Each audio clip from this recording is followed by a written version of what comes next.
आज म तपाईहरुको बीचमा कम्प्युटर अथवा ल्यापटपमा कसरी सबै फोटोहरु सेकेन्डमै खोज्न सकिन्छ त्यसको बारेमा म जानकारी गराउन चाहन्छु।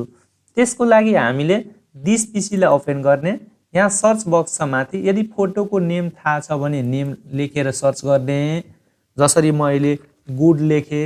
थाहा छैन भने फोटोको फाइल एक्सटेन्सन थाहा छ भने फाइल एक्सटेन्सन यहाँ लेखेर सर्च गर्ने, जसरी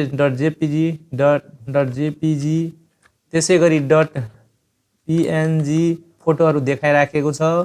यदि फोटोको नेम थाहा छैन भने अर्को तरिकाले पनि हामी यसरी स्टिक दिने, जेपीजी राखेर सर्च गर्दाखेरि जेपीजी फोटोहरु सबै देखिन्छ। स्टिकले अननोन फाइल नेम डिनोट गर्छ, सबै फाइल नेमलाई डिनोट गर्छ। दैट मीन्स यदि हामी कुनै स्पेसिफाइड ड्राइभ अनुसार सर्च गर्ने हो भने त्यसको लागि कुनै ड्राइभमा जानु पर्यो, जस्तै सी ड्राइभमा जाने, यहाँ अब सर्च गर्ने, फर एक्जाम्पल .jpg। अब यसबाट के गर्छ भने कम्प्युटरले सी ड्राइभमा भएको फोटोहरु मात्र सर्च गर्छ। भने एकदमै सजिलो ट्रिक्स।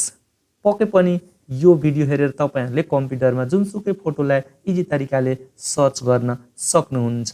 यस्तै म विन्डोजसँग रिलेटेड अन्य भिडियोहरु लिएर आउने नै छु। हस्, धन्यवाद।